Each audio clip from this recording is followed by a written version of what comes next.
مسلمان نہیں ہوتا۔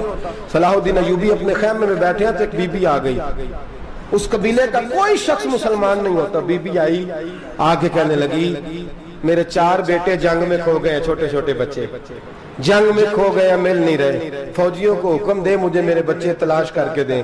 صلاح الدین ایوبی نے جھٹ پٹ سر پہ امامہ باندھا، نیزہ پکڑا، سینے بند باندھا، اپنے جبے کو سمیٹا اور باہر کہنے لگی تو کدھر جا رہا ہے؟ کہنے لگا میں خود تیرے بچے تلاش کر کے دوں گا۔ صلاح الدین چند سپاہی ساتھ ہے، گلی گلی نکلے، گلی گلی فجر کے نکلے، اثر ہو گئی، تھک گئے، 2 نمازیں صحرا میں پڑھی، جنگل کے اندر پہنچے تو ایک کونے میں 4 بچے ایک جگہ ڈرے اور سہمے ہوئے بیٹھے ملے۔ صلاح الدین ایوبی اٹھا کے لائے، ماں کو کہنے لگے تیرے بچے ہیں، نکلا اس لیے تھا کہ میرے نبی نے فرمایا بچے جدا ہوں تو ماں کو درد بڑا ہوتا ہے، اور میرے رسول نے فرمایا تھا جب جنگ کرنے جاؤ تو کھیت برباد نہ کرنا، فصلیں تباہ نہ کرنا، بچوں کو ماں سے جدا نہ کرنا۔ فرمایا میں سوچ رہا تھا تیرے بچے کہیں میری وجہ سے جدا ہو گئے تو مصطفیٰ کو جواب کیا دینا؟ فرمایا تیرے بچے ڈھونڈ کے لایا ہوں۔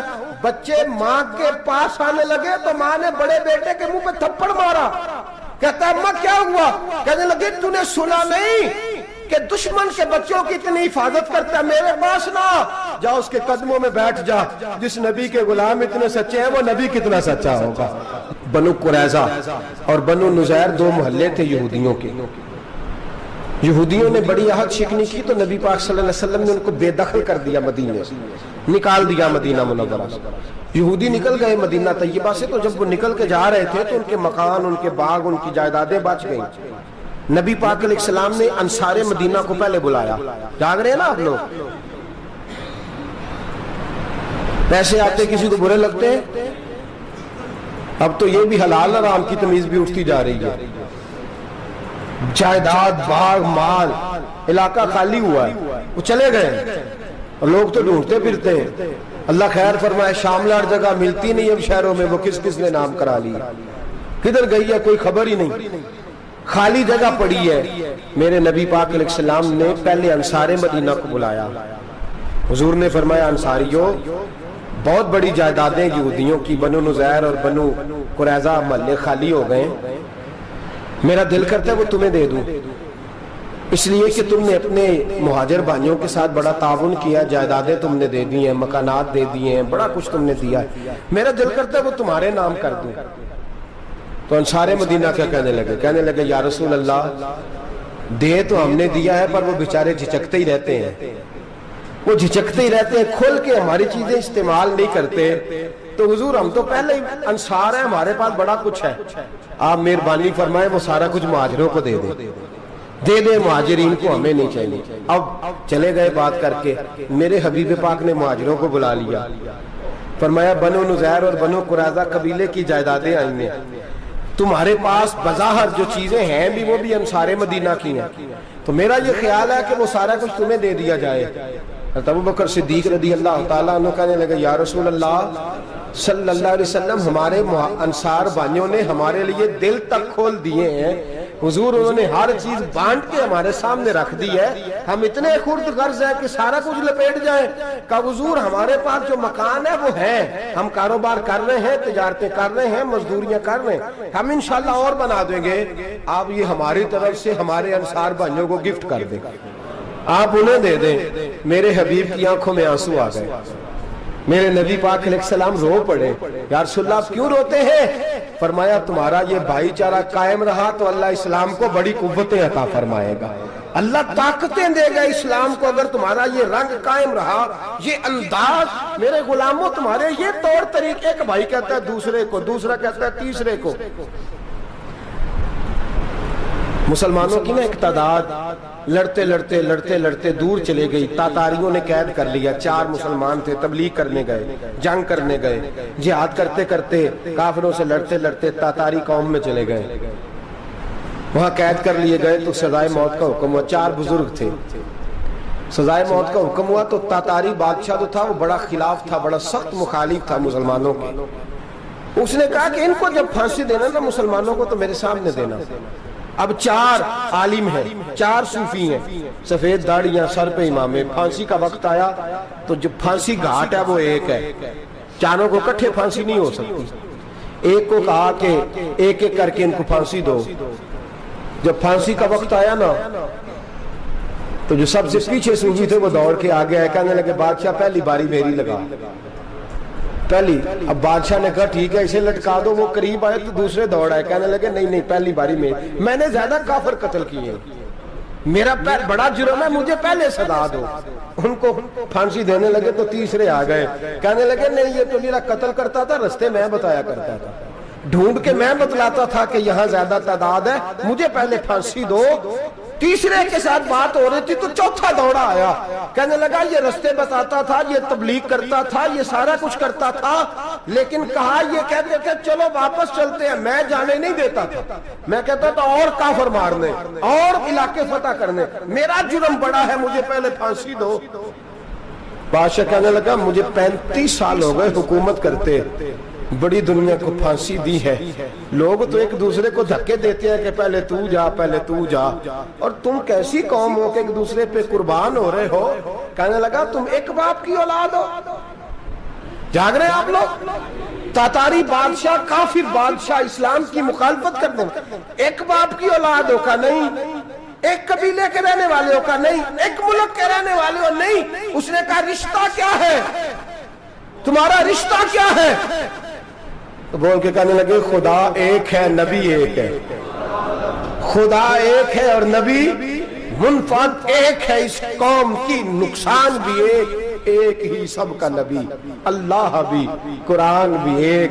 کیا ہی اچھا تھا ہوتے اگر مسلمان بھی ایک, یوں تو سید بھی ہو, مرزا بھی ہو, افغان بھی ہو, تم سبھی کچھ ہو بتاؤ کہ مسلمان بھی ہو.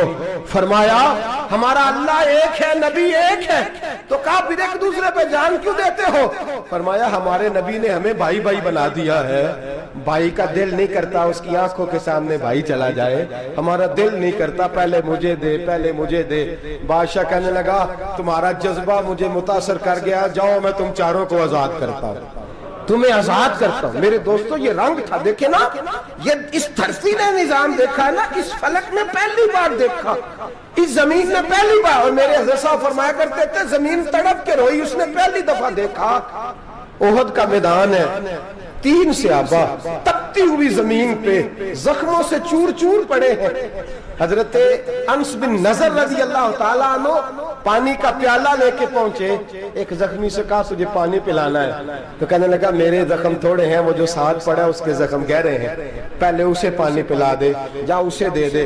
اس کے پاس پہنچے تو وہ کہنے لگا وہ مجھ سے پہلے گرا تھا, اس کا زخم زیادہ گہرا ہے, اسے پانی پلا. تیسرے کے پاس گئے تو کہنے لگا چوتھا تڑپ زیادہ رہا ہے, اس کی عمر زیادہ ہے, میں تو جوان ہوں برداشت کر لوں, بڑھاپے کی وجہ سے نڈھال ہو گیا, پہلے اسے پانی پلا. چوتھا کہنے لگا 5ویں کے پاس جا, 5واں کہنے لگا 6ٹھے کے پاس جا. حضرت انس بن نضر کہتے میں رو پڑا, میں نے کہا محمد کے غلاموں, رسول نے تمہیں کیسا جذبہ دے دیا ہے, زبانیں پیاس سے باہر ہے لیکن تمہاری اخوت مرتے دم تک قائم ہے. کہتے میں 7ویں کے پاس گیا تو کہنے لگا اگر 6 قربانی دے سکتے ہیں تو مجھے خود غرض نہ سمجھ, میں نے نہیں پانی پینا, جا پہلے کے پاس لے جا. کہتے میں پہلے کے پاس آیا تو روح پرواز کر گئی, دوسرے کے پاس آیا تو روح پرواز کر گئی, میں 7ویں تک آیا تو انتقال کر گئے. کہتے ہیں پانی کا پیالہ میں نے اٹھایا اور میں نے زمین پہ رکھا تو میں نے کہا پانی گھما رہنا, محمد کے غلام مر تو جاتے ہیں پر ایک دوسرے کا خیال بڑا رکھا کرتے ہیں, گھما رہنا یہ مر جایا کرتے لیکن ایک دوسرے کا درد. میرے دوستو لٹا ہوا برما, روتے ہوئے مسلمان, سسکیاں اور آہیں لیتی ہوئی مائیں پوچھتی ہیں اے خاصا اے خاصان رسول, وقت دعا ہے, امت پہ تیری آ کے عجب وقت پڑا ہے. وہ دین جو بڑی شان سے نکلا تھا وطن سے, پردیس میں وہ دین آج غریب الغربا ہے. فریاد ہے اے کشتی امت کے نگہباں, بیڑا یہ تباہی کے قریب آن لگا ہے. اور کیا خوبصورت جملے کہے تھے کہ نبی پاک صلی اللہ علیہ وسلم نے, حضور نے فرمایا تھا میرا مومن ایک جان کی طرح ہوتا ہے, ایک جان کی طرح ہوتا ہے. ایک کو تکلیف ہو جسم کے ایک حصے کو, سارا حصہ پریشان ہوتا ہے. فرمایا یہ ایک مکان کی طرح ہے, ایک اینٹ دوسری اینٹ کو مضبوط کرتی ہے. فرمایا یہ مضبوط لوگ ہیں, یہ مضبوط لوگ. حضرت عمر فاروق کا زمانہ ہے, ایک آدمی نے سیری بھیج دی, ایک گھر میں بطور تحفہ، قحط کا زمانہ تھا، گوشت ملتا نہیں تھا، جانور، ایک آدمی نے سری بھیج دی ایک آدمی کے گھر میں۔ اس نے کیا کیا؟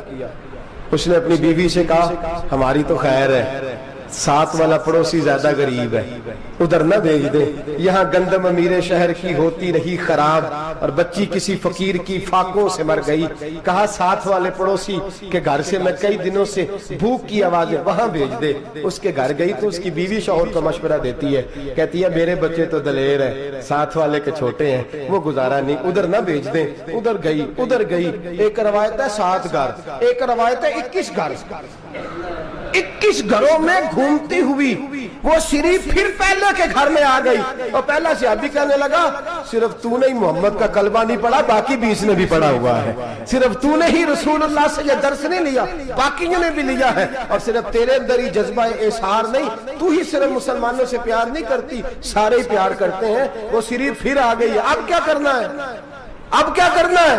تو امام نبوی نے لکھا ہے، وہ کہنے لگی کرنا کیا ہے؟ پکاؤں گی میں اور کھائیں گے 21 گھر، پھر بھی اکیلے نہیں کھائیں گے، پکاؤں گی میں اور کھائیں گے 21 گھروں کے مطابق شوربہ پکا، اور پھر برتن میں ڈال کے وہ بی بی ایک کے گھر کا دروازہ کھٹکھٹاتی ہے، کہتی ہے مصطفیٰ کے غلاموں نکلو باہر اور کھاؤ، اس لیے کہ جس نبی نے مجھے پیار کا حکم دیا اسی نے تمہیں بھی پیار کرنا سکھایا ہے، یہ رنگ چشم فلک نے سکھایا ہے۔